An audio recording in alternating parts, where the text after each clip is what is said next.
जनहित इंडिया पर आज बात होगी एक ऐसे जिनकी जो लगातार देश में देश के युवाओं को, देश के टीनेजर्स को और देश में मेधावी छात्रों को परेशान कर रहा है। हाँ, वो जिन है NEET paper leak, NET paper leak या यूँ कहें पेपर लीक। ये पेपर लीक की समस्या देश के लिए इतनी नासूर हुई चली जा रही है कि आज देश के हमारे बच्चे, युवा सब परेशान हैं, लेकिन नेता मस्त हैं, छात्र पस्त हैं, नेता मस्त हैं। उसी कड़ी में आज हम बात करेंगे हमारे प्रयागराज के छात्र हितैषी, छात्रों के भविष्य को सोचने वाले कोचिंग संचालक भी हैं और कांग्रेस पार्टी के बड़े लीडर भी हैं। विनय पांडे जी, आपका बहुत स्वागत है हमारे चैनल पर। आपका भी बहुत बहुत स्वागत।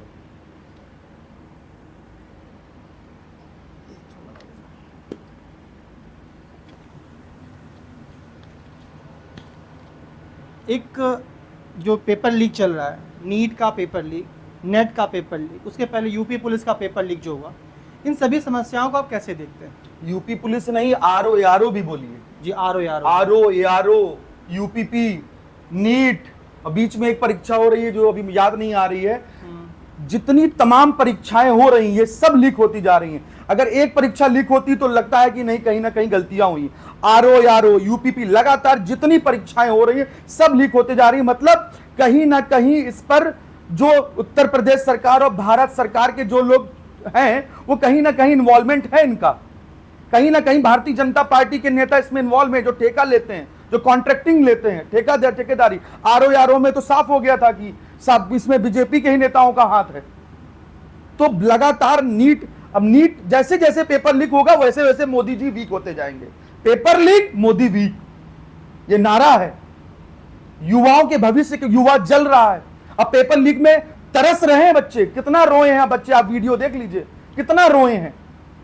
नीट की परीक्षा जब से लीक हुई है, और एक ऐसा सेंटर था जहां पे पूरा का पूरा नंबर मिला है लोगों को। मोदी सरकार युवाओं के लिए बिल्कुल फेल हो चुकी है, असफल हो चुकी है। इसके पीछे आप साजिश किसकी देखते हैं? साजिश मोदी सरकार की है और योगी सरकार की है, और ये हम नहीं कह रहे हैं। आप चले जाइए इलाहाबाद विश्वविद्यालय के अगल बगल, अल्लाहपुर, बघाड़ा, कटरा, सलोरी, आप चले जाइए, पूछ लीजिए उनके दर्द को। युवा जल रहा है। आप उनके दर्द से पूछिए कि ये सवाल करिए कि इससे पीछे किसका हाथ है, वो खुद कहेंगे मोदी सरकार, योगी सरकार का हाथ है। उत्तर प्रदेश की व्यवस्था जो कानून, भाई नीट की जो परीक्षा कराने का ठेका किसको मिला? गुजरात की एक कंपनी को। सारे गुजरातियों को उत्तर प्रदेश में बैठा दिया गया। सारे गुजरातियों को परीक्षा का ठेका दिया जा रहा है ताकि वो परीक्षाओं में अपने मनमानी तरीके से धांधली कर सकें। नीट परीक्षा में यह हाल हो रहा है। जब तक भाई मोदी का सपना है गुजरात के जितने लोगों हैं उनको अरबपति और करोड़पति बना लेना, उनका नारा ही है अंबानी का साथ और अडानी का विकास। भाई अंबानी हमारे साथ है, अडानी का विकास करेंगे। मैं एक टीचर हूं, मैं कई हजार बच्चों को पढ़ाता हूं, आके रो रहे हैं बच्चे, ये हाल हो चुका है। आप उनके तकलीफ, अगर आपका कोई छोटा भाई आके परिवार कोई नीट की तैयारी कर रहा होता तो उसके दिल से एक बार पूछ लेते आप। 1.5 साल 2 साल बाद ये परीक्षा हुई है। लगातार असफलता पा रहे हैं मोदी सरकार, उसी का खामियाजा अभी आने वाले चुनाव में 2024 में इन्होंने भुगता है। 2024 में भुगता है इन्होंने। लेकिन तब भी तो पेपर लीक हो रहा है। पेपर भाई उसी लिए तो कह रहे हैं कि वो अब इस समय उनके अंदर डिक्टेटरशिप आ गई, तानाशाही, कि अब की बार हम फिर बन गए प्रधानमंत्री, फिर जो चाहेंगे करेंगे। मगर इस बार वेंटिलेटर पे है, इनको समझ में नहीं आ रहा है, और युवा चाह लेगा ना तो इनको वेंटिलेटर से भी हटा देगा। अभी 2027 के चुनाव में बीजेपी सरकार को उत्तर प्रदेश से बिल्कुल सुपड़ा साफ करके दिखाएंगे हम लोग। हम लोग युवा हैं, छात्रों के हित की बात करते हैं। छात्रों का हनन हो रहा है, छात्रों का शोषण हो रहा है, छात्रों का उत्पीड़न हो रहा है। यह देश छात्रों से चलता है, यह देश युवा से चलता है। नेता से चलता ही चलता है, मगर यह देश छात्रों से और युवा से दोनों से चलता है। क्यों कहा गया छात्र शक्ति राष्ट्र शक्ति, student power is equal to nation power. सही कह रहे हैं आप। आपने एक बात कही, ठेकेदारी। ठेकेदारी का तात्पर्य क्या है? ठेकेदारी का मतलब होता है जहां से पेपर लीक हो रहा है हम मेन ठेकेदार बनेंगे, हम वहां से लीक हम कराएंगे, वो भारतीय जनता पार्टी के लोग होते हैं, फिर उसको शहर टू शहर बांट दिया जाता है। अब प्रयागराज में कौन उठाएगा, कौन उसको कितने में बेचेगा, जैसे ये अंबानी और अडानी को दे रहे हैं ठेका, जैसे प्राइवेटीकरण दे रहे हैं, आपको दे दिया मैंने, अंबानी को अडानी को कोई ठेका मिल गया, और वो उत्तर प्रदेश में किसको देंगे, प्रयागराज में किसको देंगे, उनको मनमानी तरीके से वो अपना ठेका दे रहे हैं। वो तो अपने सोने के संडास में बैठे हुए हैं। मोदी जी को मन की बात करने से कुछ नहीं होता है कि आपने मन की बात कर ली। मोदी जी मन की बात करते हैं, अरे दिल की बात सुनो। मन की आपने अपने मन की बता दी, अब आके दिल की बात सुनिए पहले छात्रों की, उनके दिल में क्या है। सिर्फ मन की बात करने से युवा नहीं संतुष्ट हो सकता है, आज दिल की बात करने का समय आ गया है। आज युवा को दिल की बात, उसके दिल की बात, अब एक प्रोग्राम ऐसे करें कि सारे बच्चों को बुलाएंगे और कह दीजिए आप अपने दिल की बात बताइए। इनको भागे रास्ता नहीं मिलेगा, उत्तर प्रदेश का हिंदुस्तान से भागना पड़ जाएगा इनको। ये कहते हैं ना झोला उठा के चल देंगे, ऐसे नहीं झोला उठा के चल देंगे ये। इसलिए कहते हैं कि भाई हमने तो अंबानी का साथ और अडानी का विकास कर ही लिया है, हमको तो खाली हाथ आए थे, खाली हाथ चले जाएंगे। लेकिन आप इतनी बड़ी सरकार, चाहे केंद्र की है चाहे राज्य, कोई सरकार हो, सरकारें इतनी असहाय क्यों महसूस कर रही हैं? पेपर लीक पर लीक हो रहा है भाई, मिली भगत है ना इसमें, राज्य मंत्रियों की, कैबिनेट मंत्रियों की, इवन केंद्रीय मंत्रियों के भी इन्वॉल्वमेंट होता है इसमें। अच्छा, अभी योगी जी ने उत्तर प्रदेश, अच्छा बताइए एडमिनिस्ट्रेशन इतना लाचार क्यों हो गया? मैं आपसे पूछ रहा हूं, आप एक पत्रकार महोदय हैं, मैं आपसे पूछना चाहता हूं, एडमिनिस्ट्रेशन हमारा शासक और शासन, शासक और शासन, जब शासन अच्छा होगा तो अपने आप शासक अच्छा हो जाएगा। जब शासन ही कमजोर है तो शासक कैसे मजबूत हो जाएगा? शासक शासन के नीचे काम करता है। जब शासक खुद देख रहा है कि हमारा, वो हमको सह दे रहे हैं, उन्हीं के लोग हैं, तो शासक भी कहता है ठीक है जो करना है करो। आपको क्या लगता है कि जब सरकारें केंद्र की हों, राज्यों की हों, क्या स्वयं परीक्षा करा पाने में असमर्थ हैं? ठेकेदारी क्यों दे रहे हैं? बिल्कुल वही मैं कह रहा हूं अभी भी। आप भारत, जैसे उत्तर प्रदेश में कोई चुनाव है, उत्तर यूपी गवर्नमेंट कराए, हाँ, यूपी गवर्नमेंट कराए, ना कि उसको ठेकेदारी के रूप में दे दिया जाए कि गुजरात की कंपनी है, नीट की परीक्षा पूरे हिंदुस्तान में वो कराएगी। क्यों कराएगी भाई गुजरात की कंपनी? इतना बड़ा आपका तंत्र क्यों काम नहीं कर रहा है? वही मैं कह रहा हूं ना, क्यों कराएगी गुजरात की कंपनी? सब गुजरात की कंपनी को दिया जाएगा। हम लोग क्या बाहर झुके हुए हैं? कि यूपी में क्या लोग नहीं है? यूपी में लोग नहीं है। उत्तर प्रदेश ही एक ऐसा प्रदेश है जहां से हम भारत की राजनीति का एक रास्ता बनाते हैं। 80 सीटें यहां से आती हैं। 80 सीटें आती हैं, 403 विधानसभा सीटें आती हैं। सबसे बड़ा प्रदेश हमारा होता है राजनीति के मारे में। लेकिन उत्तर प्रदेश को घुटने पर क्यों लाया गया? क्यों घुटने पे इसलिए लाया गया महोदय, घुटने पे इसलिए लाया गया क्योंकि इन 5 सालों में उत्तर प्रदेश में युवा बिल्कुल पस्त हो चुका है, बेरोजगारी चरम पर थी। बीए, पीएचडी और पोस्ट ग्रेजुएशन करने के बाद पकौड़ा तल रहे हैं। मोदी जी कहते हैं पकौड़ा तलो, पकौड़ी तलो। पोस्ट ग्रेजुएशन, आप पोस्ट ग्रेजुएशन के बाद अगर जब पकौड़ा तलोगे, आपका जमीर, आपकी कॉन्शियस आपको अलाउ करेगी? नहीं अलाउ करेगी। पकौड़ा तलने के लिए हमने पोस्ट ग्रेजुएशन किया था। हर दिन मैं क्लास लेता हूं, हर दिन युवाओं का दर्द, रोते हैं बच्चे बैठकर। ये आलम हो गया। नीट ऐसा एग्जाम है, पूरे इंडिया में सिर्फ 48,000 सीटें हैं। 48,000 सीटें, लिमिटेड सीट्स होती हैं। 23 लाख बच्चों ने फॉर्म भरा था। नीट में फिजिक्स, केमिस्ट्री और बायो आता है। फिजिक्स के क्वेश्चंस, केमिस्ट्री के न्यूमेरिकल्स 2-4 भी कोई कर ले, बड़ी बात होती है, बड़ी बात हो जाए। अब आप बताइए कि बच्चे कितनी मेहनत करते हैं तब जाके पेपर देते हैं। जब तक पेपर देते हैं, आपको क्या लगता है उन बच्चों के दिलों पे क्या बीता होगा? सुसाइड करने पे आ गए हैं, आमादा हो गए हैं। आप लोग समझाते हैं बच्चों को, हिम्मत रखें? समझाते? अरे हाथ पकड़ के उनको एक दोस्त की तरीके कंधे पे हाथ रखना पड़ता है और दोस्त की तरह समझाना पड़ता है। मेरे यहाँ के एक मॉर्निंग बैच है, 2 बच्चे हैं, नीट की तैयारी का एग्जाम दिए थे, रो रहे थे, कल की डेट में रो रहे थे, फपक फपक के रो रहे थे। वैसे नहीं आदमी, छोटा बच्चा यू के 2 साल का बच्चा जैसे फपक फपक के रोता है, उसको कोई सामान ना दो तो फपक फपक के रो रहे थे। तब मैंने बैठाला, पानी वानी पिलाया, हमने परेशान ना हो, मौका मिलेगा। अब उसको क्या बताएं हम, क्या है मेरा तो सब कुछ लुट गया। भाई धीरे धीरे इंसान की जिम्मेदारियां बढ़ती हैं। घर की शादी होती, जिम्मेदारियां पड़ती, कब तक वो एग्जाम देता रहेगा भाई? सही बात। 5-5 साल से तैयारी कर रहे हैं बच्चे। एक किसान का बच्चा अगर 5 साल तैयारी करता है, महीने में अगर किसान वो 6,000-7,000 रुपए देता है, तो 2,000 रुपए तो उसका लॉस में चला जाता है। 2,000 रुपए का उसका खर्चा पानी हो गया, 2,000 रुपए कोचिंग हो गई, बचा क्या? कुछ नहीं। 12 पंचे 60, 5 साल का जोड़ लीजिए कितना बड़ा इन्वेस्टमेंट किसान ने किया। वो 5,000-6,000 रुपए, मात्र 5-6,000 रुपए एक किसान बेच पाता है अपने बच्चे को। आप सलोरी में चले जाइए, पूछ लीजिए, लाख में जो बच्चा रहा 2,000 रुपए किराया होगा, और 5 साल से तैयारी कर रहे हैं, कहीं नौकरी का ठिकाना नहीं। मेन बात, कोई सरकारी नौकरी क्लियर जा ही नहीं पा रही ना। अगर एक दो सरकारी नौकरी क्लियर जाए तो लाखों बच्चे जो आरओ में भरे थे, कितने लाख बच्चे भरे थे आरओ में, तो कम से कम कुछ बच्चों को तो रोजगार मिल जाता। ये कहने को हो जाता कि उत्तर प्रदेश सरकार ने कुछ किया है युवाओं के लिए। उत्तर प्रदेश सरकार युवाओं के लिए असफल है बिल्कुल। तभी तो फिर तभी नकार दिया, तभी उत्तर प्रदेश में बीजेपी का सुपड़ा साफ हो गया। और जो थोड़ा बहुत बच्चा है ना, वो भी खत्म कर देंगे 2027 में, और हम जैसे युवा ही खत्म करेंगे। अब इसको आम जनता तो खत्म करेगी, युवा भी खत्म करेगा। कितनी भी डिबेट शो हुई, आप देख लीजिए, युवा जहां जहां आया है वो तड़प के गया। जो बच्चे पेपर दे रहे हैं, नीट के देते हैं, वो अमूमन 15, 16, 17 साल के होते हैं। इस एज ग्रुप में उन बच्चों की समझ उतनी डेवलप नहीं हो पाती है, उतने मेच्योर नहीं होते हैं। वो अमूमन सिर्फ पढ़ाई में लगे होते हैं, उनको पॉलिटिक्स से मतलब नहीं होता, उनको बाहरी चीज़ों से मतलब नहीं होता, उनको सिर्फ अपनी किताबों से मतलब होता है। उनकी विल पावर उतनी मजबूत नहीं होती कि भाई वो ऐसा डिफीट फेस कर सके। वो डिफीट जो पार्टिसिपेट किए नहीं। कई बच्चों ने सुसाइड कर लिया है, अखबारों में आता है कई बच्चों ने सुसाइड कर लिया, आत्महत्या कर ली है। उसका जिम्मेदार कौन होगा? अगर एक मौत का जिम्मेदार योगी जी कह दे कि I am the responsible of this incident, नहीं कहेंगे। उनको तो अपने मौत मस्ती से मतलब है ना। उत्तर प्रदेश में युवाओं के ऊपर क्या बीती है?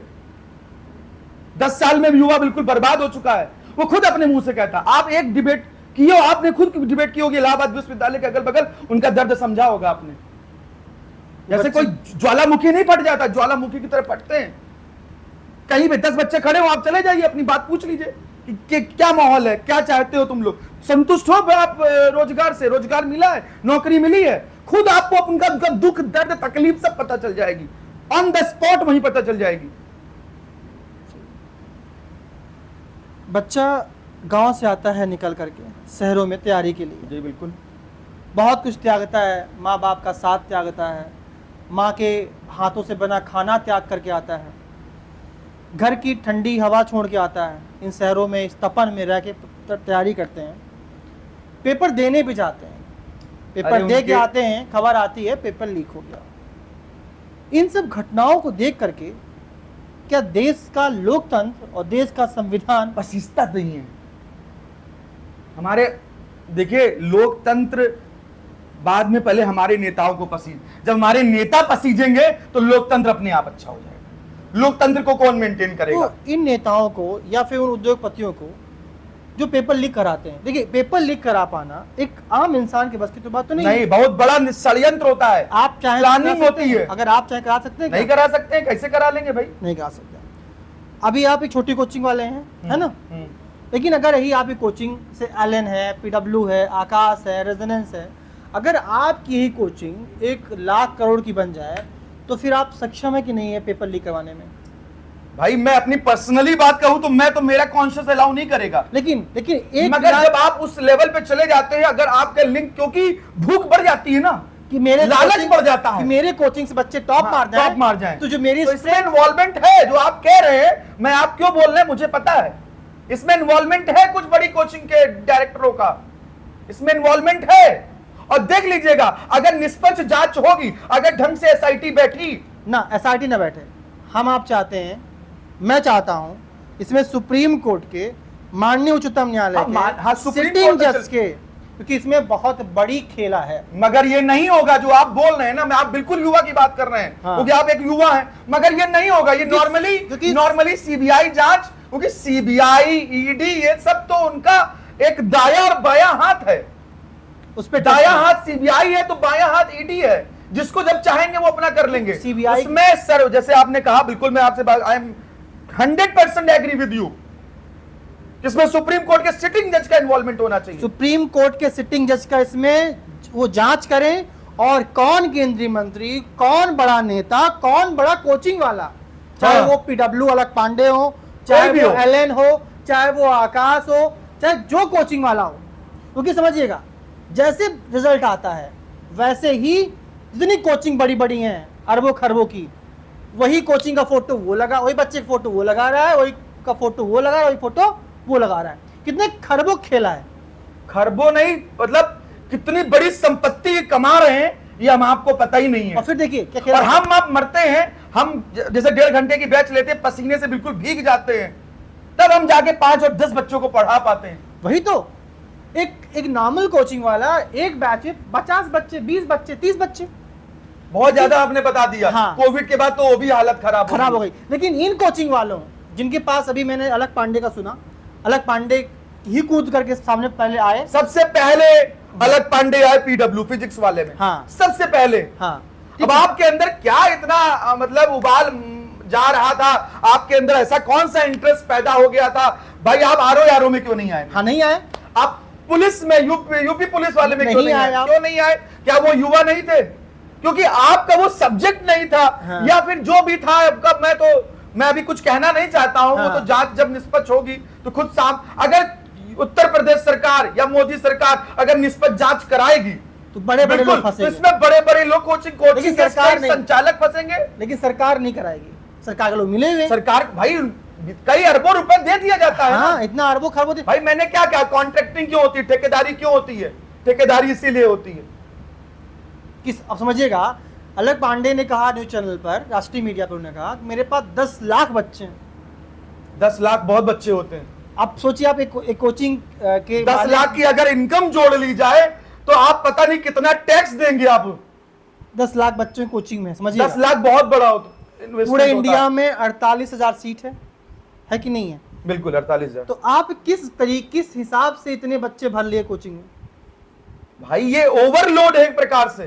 ये तो कारपोरेट हो गया ना, कॉर्पोरेट हो गया, जैसे business आ अडानी गया। है, जैसे अंबानी, जैसे अंबानी। भाई आज अलग पांडे के पास बहुत बड़ी संपत्ति है। भाई इतने कम समय में आपने मेहनत की, जो भी किया आपने। 10 लाख बच्चे बहुत होते हैं, आप अगर आपने कहा है तो उसका ब्यौरा दीजिए आप 10 लाख बच्चों का। वही एलन है, उसके पास भी हिसाब किताब है। आपने जो कहा, मैं आपके दिल की बात मैं समझ गया था। जब इसकी निष्पक्ष जांच होगी, इसमें कई बड़ी कोचिंग के संचालक हाँ। का इन्वॉल्वमेंट, इसमें कहीं ना कहीं इन्वॉल्वमेंट होगा। यूपी पुलिस में भी, मैं नाम नहीं लूंगा कोचिंग को, बट बोल दे रहा हूँ, उत्कर्ष कोचिंग है, ब्ला ब्ला ब्ला, कई कोचिंग्स हैं, है ना। मैं किसी पर आरोप नहीं लगा रहा हूँ, लेकिन इतनी बड़ी बड़ी कोचिंग में इतनी शक्ति होती है कि वो किसी भी संस्थान को अफेक्ट पहुंचा सके। कुल मिलाकर मैं इतना चाहता हूं कि पेपर लीक बंद हो जाए, वरना बच्चा तैयारी करना बंद ही ना हो। पेपर लीक बंद कराने के लिए कड़ा से कड़ा कानून बने, एक कानून बनना चाहिए। इसमें एक कमेटी बने, एक विभाग बना दीजिए आप, एक विभाग बना दीजिए छोटा सा। लेकिन होता क्या है? जब भी पेपर कहीं छपेगा तो उसको टीम वो देखेगी। अगर कहीं होता है तो वो विभाग जिम्मेदार होगा। That department will be responsible. लेकिन जब तक ठेकेदारी प्रथा रहेगी, भाई ठेकेदारी प्रथा क्यों हो गई है? ये मोदी जी के आने के बाद प्राइवेटीकरण क्यों हो गया? ये रेल बेच देते, जैसे रेल बेच दिए तो सोचते हैं बच्चों का भविष्य भी बेचे दे रहे हैं। ये बच्चों का भविष्य बेचना हो गया। अगर आप गुजराती को दे रहे हैं तो गुजराती क्या कर रहा है? बच्चों के भविष्य को बेच रहा है। आप बच्चों के भविष्य के साथ खिलवाड़ नहीं कर सकते हैं। मोदी जी को क्या एहसास होगा बच्चों, क्योंकि खुद की तो औलाद है नहीं उनकी, तो बच्चों के भविष्य को क्या समझेंगे?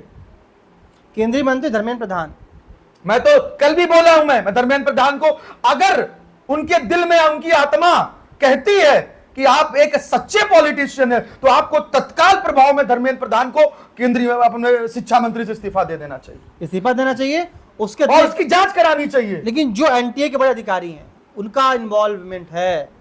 धर्मेंद्र प्रधान ने पहली बार में ही एनटीए को क्लीन चिट दे दी थी, लेकिन जब मीडिया का बना, बच्चों का दबाव बना, फिर कहते हैं नहीं हमारे तो सूचना नहीं थी, मैं जांच करा रहा हूं, जो होगा तो बताएंगे आपको। 1 महीने पहले पटना बिहार में एक पुलिस को फ़ोन आता है कि भैया एक गाड़ी जा रही है, संदिग्ध गाड़ी है, इसमें कुछ पेपर का मामला है।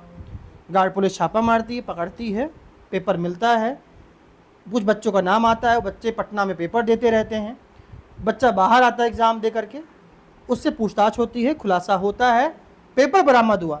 एनटीए आज तक पेपर का मिलान नहीं कर सका। इस पर क्या कहेंगे आप? मैं इस पर देखिए, मैं 2 बार बोल चुका हूं, पेपर का मिलान क्यों नहीं हुआ, वही से एक सबसे बड़ा प्रूफ है, ये सबसे बड़ा एविडेंस ये है। उसी एविडेंस के आधार पे अगर जांच हो जाए तो पूरी जितने लोग हैं ये इसके चक्रव्यूह में, वो सब जो षड्यंत्रकारी है वो सब फंस जाएंगे। पैसा दो, नौकरी लो। नौकरी लो, अब यही चलेगा, देख लीजिएगा। मैंने क्या किया, पेपर लीक, मोदी वीक। आम आदमी बड़े मुश्किल से बच्चों को 2 रोटी दे पाता है, पढ़ा लिखा पाता है। मैं गांव-गांव अभी रिपोर्टिंग मैंने किया, घूमा, झोपड़ियां हैं, हालात खाने के नहीं हैं, है ना। वो लोग बच्चों को तभी शिक्षा दे रहे हैं कि इस उम्मीद में कि मेरा बेटा कल इस लोकतंत्र में उसका हक मिलेगा और वो एक अच्छी जगह पे पहुंचेगा। लेकिन क्या इस तरीके से क्या उनको उनका हक मिल पाएगा? नहीं, कभी नहीं मिल पाएगा। हक क्या, उनको कुछ नहीं मिल पाएगा। हक तो छोड़िए, उनको कुछ नहीं मिल पाएगा। उनको लास्ट में सिर्फ पकौड़ा तलने के अलावा कुछ नहीं मिलेगा। उनका हक कौन मार रहा है? उनका हक मोदी सरकार मार रही है। उनका हक मोदी योगी मार रहे हैं। भाई किसका एडमिनिस्ट्रेशन चल रहा है यहां पर? उत्तर प्रदेश में योगी सरकार का और केंद्र में मोदी सरकार का। हक कौन मारेगा? ये दोनों रिस्पॉन्सिबल है, दोनों जिम्मेदार है, मोदी और योगी।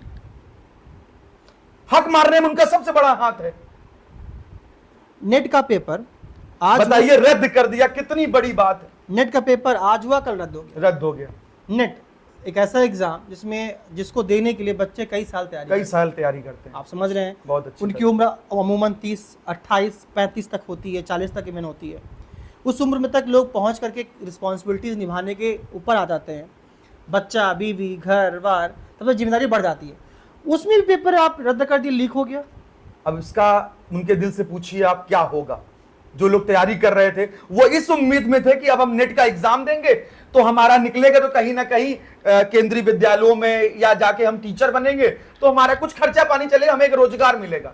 अब उनका रोजगार तो खत्म होगा। किसी की शादी होने वाली है, किसी घर में कोई समस्या है, किसी के पिताजी ने यह सपना किया कि मेरा लड़का अगर नेट का एग्जाम देगा, इसके बाद अगर क्वालिफाई हो जाता है तो कहीं ना कहीं उसकी नौकरी लगेगी, तो 10-20-50 हजार रुपए की नौकरी पाएगा।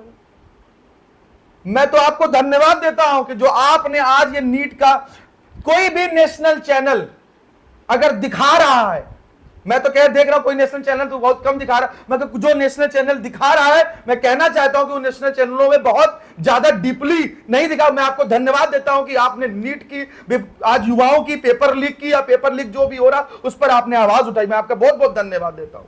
जी जी, बहुत धन्यवाद आपका भी। और ऐसे ही हम आप चलिए, बहुत बहुत धन्यवाद। जनता के मुद्दों को उठाते रहेंगे। जब भी जनता के लिए आफत आएगी, हम आप बिल्कुल बिल्कुल। जनहित इंडिया पर छात्र हित जनहित की बात होती रहेगी। इसी के साथ जय हिंद, जय भारत।